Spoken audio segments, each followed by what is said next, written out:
Sahabat Suara Tapian Channel, saat ini saya berada di kantor seorang sahabat saya, Mula Parna Sitanggang. Dia adalah Direktur PT Di Leon Agung Jaya. Nah, dulu juga pernah jadi jurnalis dan saat ini juga bergabung di satu media. Tidak banyak seorang jurnalis kemudian merintis usaha dan kemudian tidak hanya jadi pengusaha, di kehidupannya juga ingin berbagi. Termasuk beberapa waktu lalu saya dengar juga mengirim buku di kampung halamannya di Kecamatan Harian Boho. Selamat pagi, Lai Mula Parna Sitanggang. Selamat pagi juga, Laiku yang baik. Lai, ini saya panggil Lai apa gimana? Bagusnya Pak panggil Lai, ya. Panggil Lai aja ya, karena memang channel Suara Tapian ini diperuntukkan untuk kaum muda, khususnya kaum muda Batak. Lai, ceritalah sedikit latar belakang, kemudian Lai di Jakarta. Ini saya di kantornya, ini di Jalan Raya Narogong Raya ya. Lai bisa merintis usaha ini dari Harian Boho. Bagaimana ceritanya dulu? Apa juga keluarga atau orang tua juga dulu pengusaha di kampung halaman? Oke, Lai, jadi saya dulu sekolah masih di kampung di Samosir, ya. Dari SD sampai SMA di sana. Ya. Setelah lulus dari SMA, dulu pernah juga mengembangkan pertanian di daerah Tele. Ya. Setelah itu kita banyak berpengalaman di pertanian di sana. Dulu kita bertani kantang. Ya. Nah, di sana setelah kita panen, hasilnya bukannya bisa untuk untuk bisa bertani lagi, tapi malah merugi. Dari situ saya berpikir, ini kemungkinan bertani bukanlah suatu yang bisa diharapkan masa depan saya. Ini usaha orang tua dulu ya? Usaha orang tua. Ya, okay. Akhirnya saya pergilah merantau ke Jakarta. Tahun berapa itu ke Jakarta? Sekitar tahun 90-an. Ya. Saya merantau ke Jakarta, waktu itu dari sana biasalah ikut truk datang ke Jakarta sini. Ikut truk, jadi bukan naik pesawat, bukan naik kapal laut. Nah, setelah di Jakarta ini saya mencari pekerjaan. Nah, terus setelah itu aku memang pernah di training ke Korea selama 6 bulan. Nah, di dalam pabrik ini saya akhirnya kemudian bergabung dan bekerja di satu pabrik. Ya, di satu pabrik. Perusahaan Korea. Perusahaan yang beraplikasi dengan perusahaan Korea. Oh. Nah, setelah itu saya pikir-pikir di sana saya 10 tahun. Di Korea? Di perusahaan ini? Perusahaan ini. Baik. Nah, 10 tahun ya bisa dikatakan di sana titel jenderal tapi gajinya kopral. Nah, akhirnya saya didorong oleh istri saya waktu itu, ini kayaknya passionnya bukan di pabrik. Kayaknya kalau mau berubah, berubah hidup ya harus mungkin pindah dari sini gitu. Ya. Nah, dengan motivasi itulah akhirnya waktu itu saya beranikan untuk sales. Ya. Karena saya baca buku-buku tentang pengusaha-pengusaha ini banyak kan mulainya dari sales. Kemampuan marketing ya? Iya, kemampuan marketing. Ada beberapa saya lihat kan, saya baca biografinya itu rata-rata ya dimulai dari sales. Nah, dari situlah saya waktu itu keluar. Setelah saya 10 tahun di pabrik itu, saya keluar, saya jadi sales. Nah, di sales ini pun saya hampir 20 tahun. Bisa diceritakan produk apa yang dijual? Produk yang dijual itu pertama waktu itu lakban, karena saya pikir ini gampang dijual. Ya. Nah, ternyata setelah di lapangan itu, karena banyak yang menjual, malah lebih susah, jualnya itu lebih susah, karena ternyata yang produk ini kalau memang di pasaran ini banyak yang make, banyak juga yang supply juga. Nah, saya pikir-pikir saya bukan di sini dunianya. Terus saya pindah lagi. Berapa tahun jadi marketing? Di apa namanya, di Lakban ini saya hampir setahun. Nah, akhirnya saya pindah ke dunia metal. Oh, nah, tahun berapa itu mulai? Dunia metal itu saya mulai di tahun 2000. Nah, disinilah saya menemukan ternyata mungkin inilah jalan yang baik buat saya. Saya di sana sampai kira-kira 20 tahun di metal ini. Jadi bergabung di perusahaan? Ya, bergabung di perusahaan. Tetap sebagai marketing? Tetap sebagai marketing, sales and marketing. Nah, semenjak saya di sana 20 tahun, saya bangunlah relasi ke pabrik, ke teman-teman gitu ya. Karena saya pikir saya harus jadi pengusaha. Ya, karena memang kita waktu itu kan setelah kuliah itu, lepas kuliah kan dibilangin sama dosennya, kamu jangan mencari kerja, tapi harus menciptakan lapangan kerja. Nah, dari situlah latar belakangnya. Akhirnya saya waktu itu memberanikan diri untuk bikin satu usaha. Usaha ini bisa dikatakan dari nol. Kita rintis dari nol. Ya, dikerjakan oleh waktu itu stafnya pun cuma ada 2 orang, bagian delivery, marketing, ya udah itu aja. Nah, selebihnya setelah saya bangun, ya saya ngikutin, saya baca orang-orang yang sukses itu gimana lah, harus datang pagi, ya harus dikontrol, disiplin. Ya. Jadi saya pikir-pikir apapun usaha kalau nggak disiplin itu ya nonsen lah, harus memang apa namanya, kalau kita udah di dunia itu harus kita tekunin, harus terjun, memang benar-benar terjun. Ya. Jadi ya biarpun punya kita usaha itu memang kita harus benar-benar disiplin, ya datang pagi persis kayak karyawan biasa, supaya ya kalau mau berhasil itu ya harus memang kita terjun langsung. Ya. Itulah kira-kira segelumit untuk bikin usaha, berdirinya mulai usaha ini. Dari nol tadi saya garis bawahi.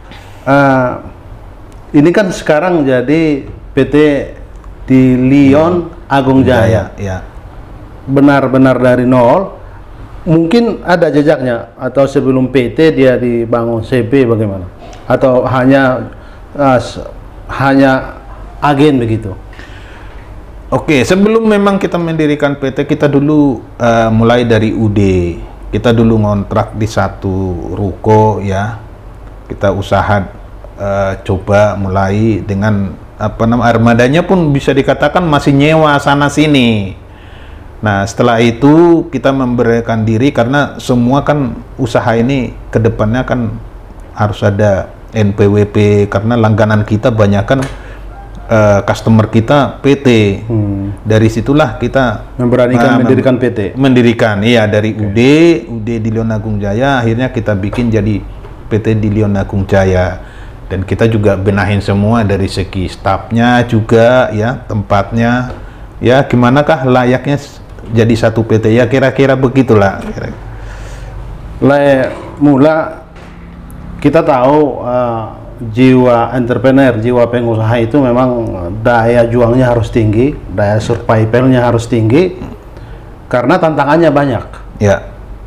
Bukan hanya membangun usaha ini bagaimana maju, tetapi juga dari luar kan banyak juga ya pengganggu gitu.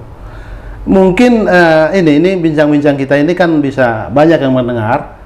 Ternyata juga itu pernah saya dengar, banyak pengusaha juga diganggu ya, dalam tanda petik dia menyebut di dunia jurnalis, tetapi ya mencari orang yang bisa diganggu begitu.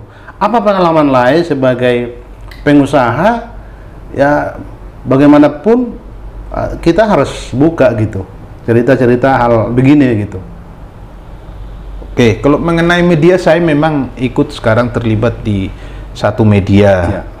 Ya mungkin nggak perlu disebut ya. Jadi tujuannya apa? Ternyata media ini pun kita harus berkolaborasi. Ya. Termasuk kalau sekarang kan media ini kan kita harus partner untuk apa namanya, untuk memarketingkan, untuk menjual produknya, kita perlu media. Ya. Dan akhirnya kita dengan media ini membangun relasi juga, ya akhirnya. Ya. Media ini ya harus apa ya, bukan harus kita berpartner, apalagi untuk saat ini. Di samping ya mungkin ada yang negatif, itu wajar lah, tapi nggak semuanya. Banyak media ini bantu kita juga ya untuk memarketingkan. Akhirnya seluruh Nusantara ini langganan kita kan dengan berkat apa? Dengan berkat media juga. Pengalaman ikut bergabung di media juga jadi pengusaha, apa kemudahannya membangun relasi tadi? Apa bisa dibagi? Karena tidak semua misalnya orang yang lama di media mampu jadi pengusaha begitu.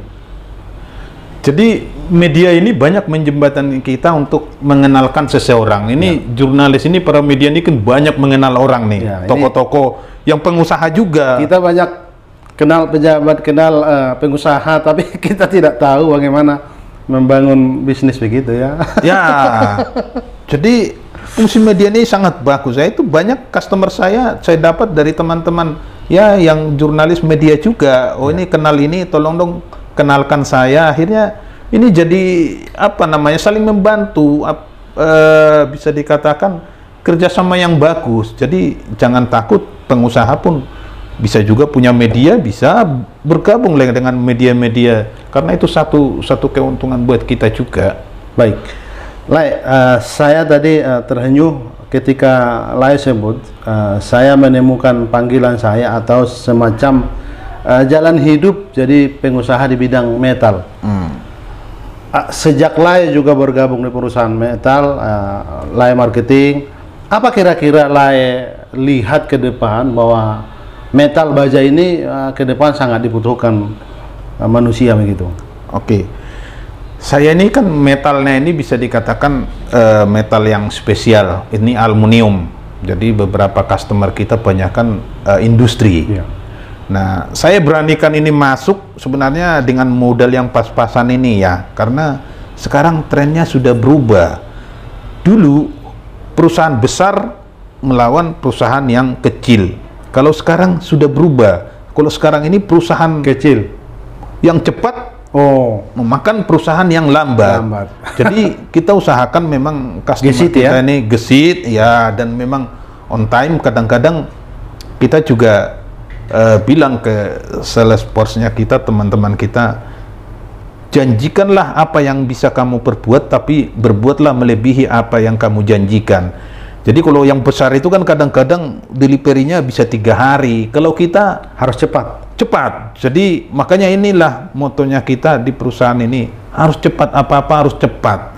Jadi masalah harga itu saya lihat udah nomor 2. Jadi pelayanan cepat itu penyajian, misalnya ada pelanggan butuh cepat dilayani, jangan sampai keteter ini terlambat ya. Ya, inilah yang saya dapat. Jadi perusahaan cepat memakan perusahaan yang lambat. Jadi kalau dulu yang besar itu makan perusahaan yang kecil, kalau sekarang udah berubah. Jadi makanya jangan takut ya teman-teman mungkin yang bisa dengarkan ini, jangan takut untuk mendirikan suatu usaha. Mudah, yang penting kita ya itu tadi, jangan takut untuk melihat ini kita kecil, di sana besar, kita akan dimakan. Oh sekarang udah begitu.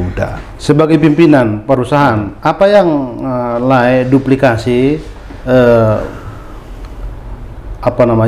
sampaikan ke semua karyawan, anak buah, agar mereka terduplikasi atau menangkap pesan-pesan pelayanan gesit ini, cepat ini? Kalau yang ini kita ada kadang-kadang sekali seminggu kita adakan rapat meeting ya, untuk memberikan sejenis masukan, support, supaya karyawan-karyawan kita ini juga jangan kendor ya, tetap harus semangat. Saya juga buktikan kadang-kadang karyawan saya ini pun belum datang, saya udah datang, saya udah kerja. Jadi kadang-kadang lebih duluan saya malah. Nah itu karena kita harus kasih contoh untuk karyawan-karyawan kita juga. Jadi karena jangan merasa kita jadi pimpinan kita jadi seenaknya datang, seenaknya pulang, bukan begitu juga.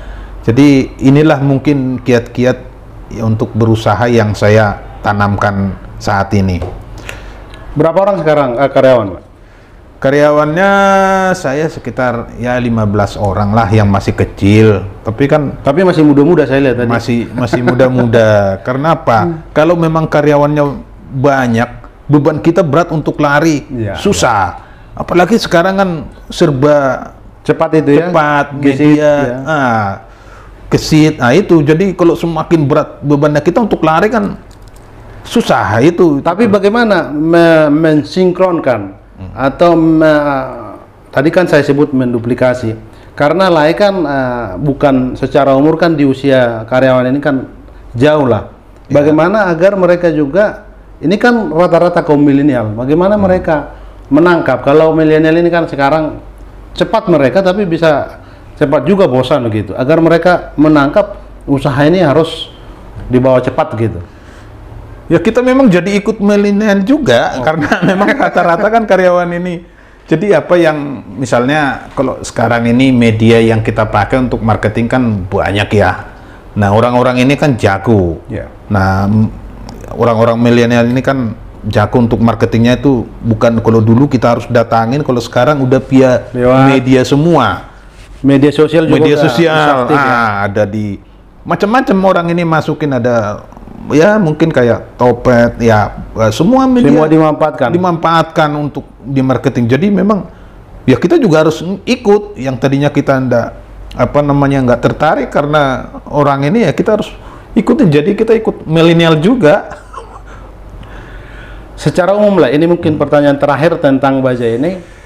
Ke depan kemajuan yang masif sekarang, bisnis baja ke depan, apa namanya, semacam penglihatan lain ke depan bahwa bisnis baja masih majulah ke depan gitu. Oke. Kita ini mengkhususkan memang di aluminium ya. Aluminium ini sampai kapanpun tidak bisa tersubstitusi. Berapa kategori itu bisnisnya kalau di kita tuh ada aluminium, ada baja ringan di kita, tapi khusus industri ya? Khusus industri. Karena memang aluminium ini tidak mungkin akan tergantikan oleh dengan produk lain, mungkin disubstitusi. Misalnya perusahaan apa yang membutuhkan produk dari lain? Saya banyakkan dari industri karoseri, industri makanan food ya. Terus industri obat juga. Banyak yang pakai, cuman produk kita ini ya untuk selamanya akan ada. Jadi spesifik juga ya disiapkan penjualan ini. Ya, jadi kita ini industri yang kita layani ini tidak mungkin disubstitusi produknya kita. Sampai kapanpun ini akan ada, nggak mungkin diganti jadi dari besi metal lain gitu ya, apa mungkin dari plastik, itu tidak mungkin. Jadi produk ini akan selamanya akan ada, makanya saya tertarik dengan produk ini, tidak mungkin digantikan dengan produk lain itu. Dan memang sekarang harganya pun lagi tinggi-tingginya, tiap bulan itu harganya naik terus, tapi tetap customer kita tetap beli, karena memang nggak bisa disubstitusi tadi. Pertambangan kita masih siap untuk memproduksi baja-baja yang berkualitas ke depan, masih ada? Masih ya, contoh yang aluminium ini kan Asahan ya, Inalum ya. Jadi kan masih terus. Ada lagi sekarang yang terakhir itu ada juga stainless di Morowali. Jadi di Indonesia ini memang ini udah mulai pertambangan aluminium stainless itu udah mulai banyak. Kalau pertambangan yang di daerah Banten, Merak itu perusahaan baja itu apa? Kalau itu beda. Kita beda. Kalau itu kan metal besi ya. Kalau kita kan bisa dikatakan aluminium stainless. Jadi grade-nya agak beda. Jadi kita kan termasuk baja ringan ini, aluminium. Itu bukan dalam tanda kutip bukan baja yang dipakai di perumahan-perumahan itu ya, bukan ya? Oh bukan, itu lain baja ringan. Kita juga ada satu usaha namanya Dilion Agung Jaya Trust, ada juga. Divisinya kita ada juga. Jadi perusahaan lain ini punya divisi-divisi juga untuk memilah-milah penjualan dari aluminium ini ya? Ya, kalau kita ini kan yang ini kita untuk khusus aluminium. Jadi kalau yang satu lagi yang di sebelah itu baja ringan, jadi untuk atap. Kalau kita ini memang murni aluminium dan stainless yang ini. Dan memang nggak banyak. Kalau kayak customer kita kan untuk aluminium ini hampir seluruh Indonesia yang ini, Ya. aluminium ini, karena memang nggak banyak yang main di aluminium kayak saya ini, spesial ini nggak banyak. Contoh, kalau kayak di Kalimantan, di Pekanbaru itu buat galak kelapa sawit, Ya. itu kan dulu pakai kayu. Kalau sekarang kan udah itu pakai aluminium sudah. Jadi berkembang terus karena ringan, panjang, semakin tinggi kelapa sawitnya ya semakin banyak pakai aluminiumnya untuk galanya. Karena ringan lebih cepat ya. Lebih cepat. Nah, Baiklah, itu pertanyaan saya tentang bisnis lah ya. Ya. Sekarang ini agak ke pribadi dan panggilan jiwa ini. Ada ungkapan begini lah. Sukses itu ketika hidup seimbang. ya. Kita berhasil di keluarga, kita berhasil di bisnis, di karir misalnya. Tetapi juga kita juga diberi kesempatan atau dianggap masyarakat lingkungan kita juga punya empati, dan karena kita berbagi di situ. Artinya keseimbangan ini kan tidak bisa kita nafikan, bahwa kita tidak boleh hanya menutup bahwa saya tidak penting memikirkan orang lain. Ternyata ketika kita di posisi di sekarang, kita harus memberi juga kesempatan berbagi. Kemarin saya dengar lah dengan komunitas dari Harian Boho Ya. mengirim buku-buku ke kampung halaman. Barangkali ini kan bagian dari pelayanan yang merasa bahwa kampungku ini juga harus ku beri gitu. Apa kira-kira niat dari perantau Harian Boho kemudian mengirim buku ke Harian Boho? Bisa cerita lah. Jadi saya kebetulan sekjen PPHB, Punguan Persautaan Harian Boho Di Jabodetabek itu di ya? Jabodetabek, Jabodetabek dan Karawang. Ya, untuk Ada sekitar berapa kakak kalian? kita cukup banyak, ada 135 Luar kakak biasa. yang udah jadi anggota ya. Iya. Jadi kita juga berbuat di sini waktu pas pandemi kemarin, kita juga mengadakan bakti sosial. Ya, kita juga usahakan berupa paket sembako. Ya. Sama ada juga kita usahakan juga dari Departemen Sosial juga. Waktu itu kita dapat juga, kita bikin ajuan, kita ada. Nah, kita bukan cuman bukan cuman untuk di Jakarta ini, kan kita juga harus ingat di kampung sana. Ya. Nah, di kampung sana kan yang kita lihat kan masalah SDM. Nah, ini dari mana kita harus mulai ini? Kan kalau SDM mau bagus kan harus dimulai kan dari sekolah. Ya.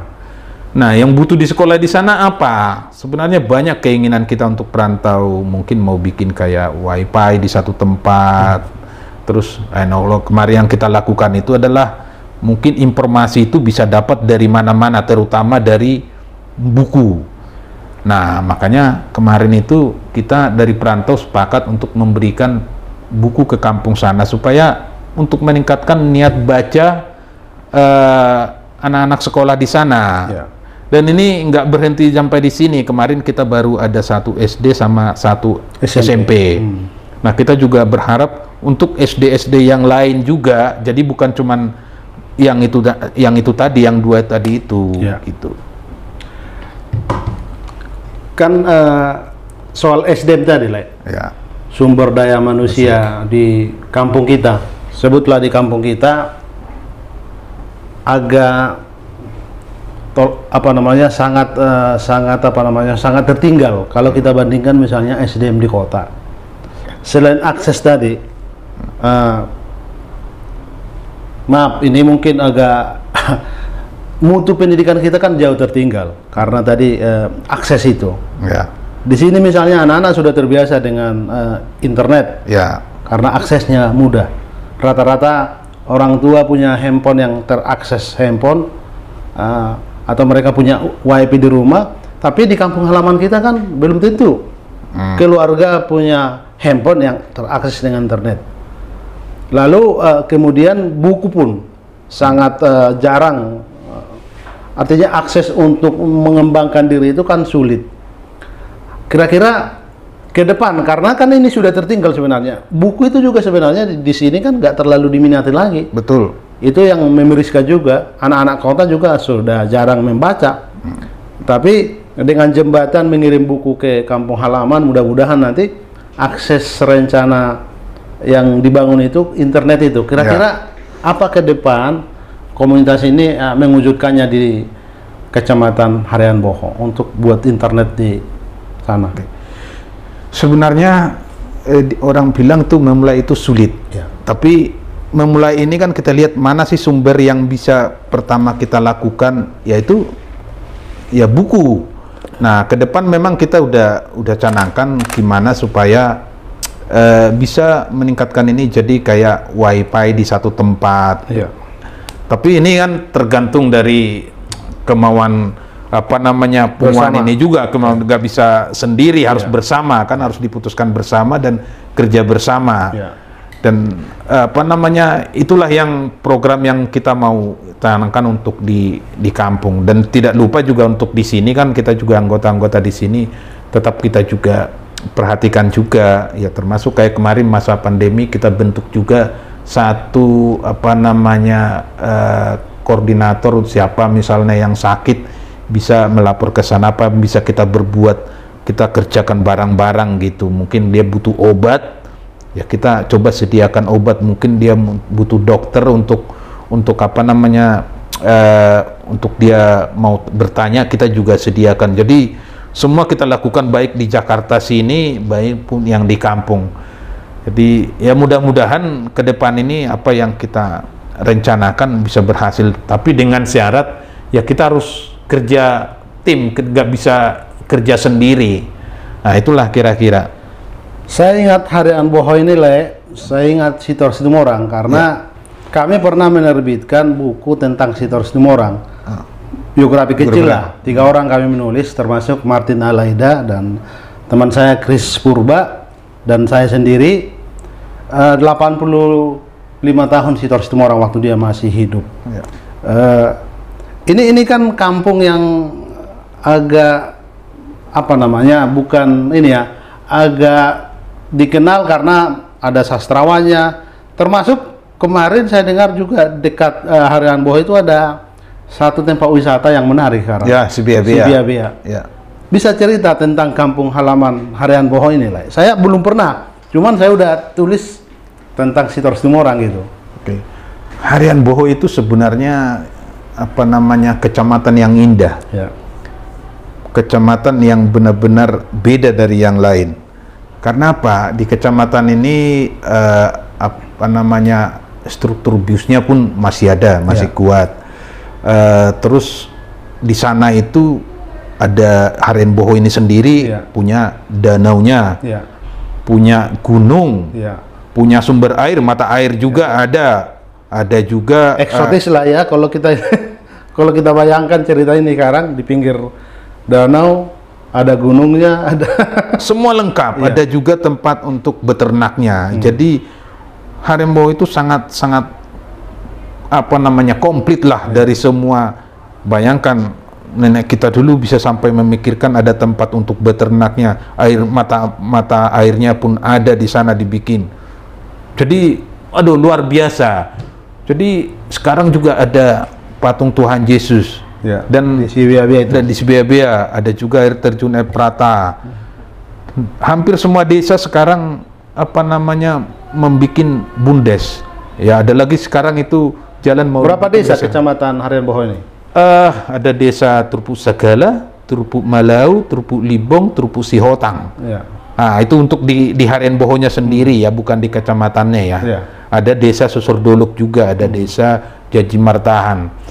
Jadi semua desa ini ntar pingin punya usaha desa sendiri. Kayak di Karang Trupuk Libong juga udah mengadakan di daerah Siarubung itu untuk tempat wisata.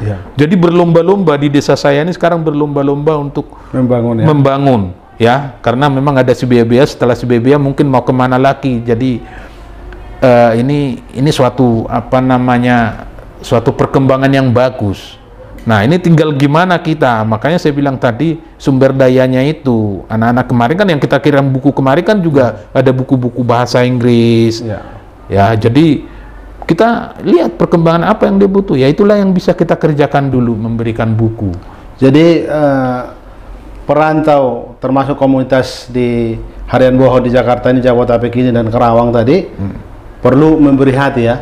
Ini himbauan juga untuk masyarakat Harian Boho agar ya ingatlah, sekarang kan relatif rata-rata ya saya dengar juga banyak putra putri Harian Boho ini berhasil di Jakarta, ada pengacara, ada wartawan, ya termasuk Situmorang itu kan sastrawan sudah mendunia kan. Ya penting juga memikirkan kampung halaman ya.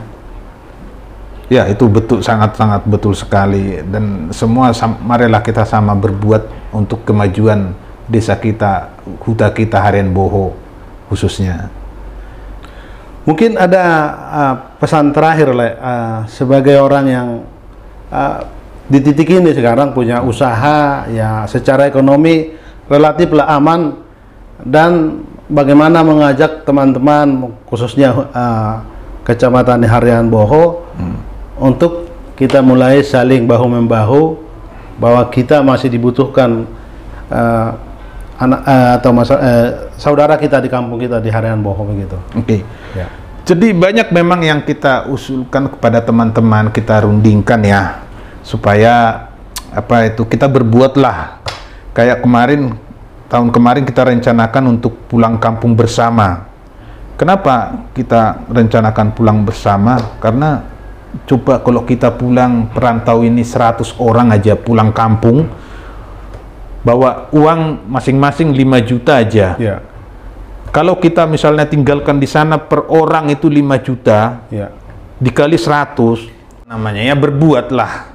Apapun yang bisa kita perbuat demi kemajuan Harian Boho. Jadi mungkin kita punya bidang masing-masing. Ya mungkin ada yang bagian berbuatlah sesuai dengan porsi masing-masing. Jadi ke depan memang kita harus banyak diskusi ya, diskusi untuk apa sih yang bisa langsung menyentuh hidup masyarakat, karena di sana banyak kan sebenarnya bertani. Nah, kita juga kalau bisa teknologi pertanian juga perlu. Ya, teknologi pertanian, beternak juga bisa ya. Jadi itu semua kita Harian Boho ini kan menguasai banyak disiplin ilmu. Ada yang barangkali para akademisi di bidang pertanian, orang-orang yang sudah profesional mengelola pertanian bisa juga dibawa kali ke Harian Boho untuk semacam training pelatihan. Oh ya, saya sangat setuju. Di kampung kita itu dulu ada sebenarnya dibikin pemerintah dulu ya, peternak perikanan. Oh. Karena memang cocok di bibir danau ya. Iya, sangat cocok. Jadi mungkin bisa juga jadi wisata juga itu jadinya. Nah, makanya saya bilang ya marilah kita berbuat apapun, sekecil apapun. Ayo, mari kita berbuat untuk kemajuan Harian Boho. Tapi yang pertama kita harus kompak.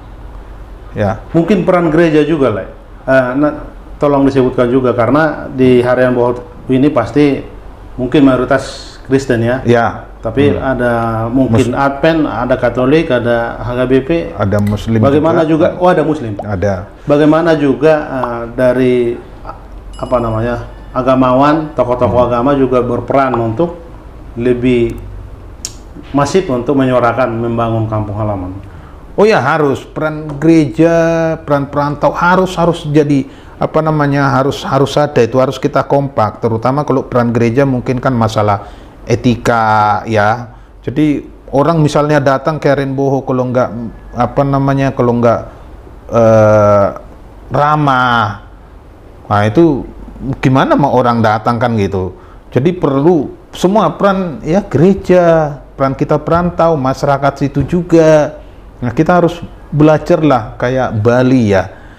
Jadi orangnya harus orang yang Harian Boho ya, kalau ada tamu yang datang itu memang harus kita sambut dengan baik. Keramah-tamahan itu. Keramah-tamahan ya, itu kan peran dari gereja kan perlu juga keramah-tamahan itu.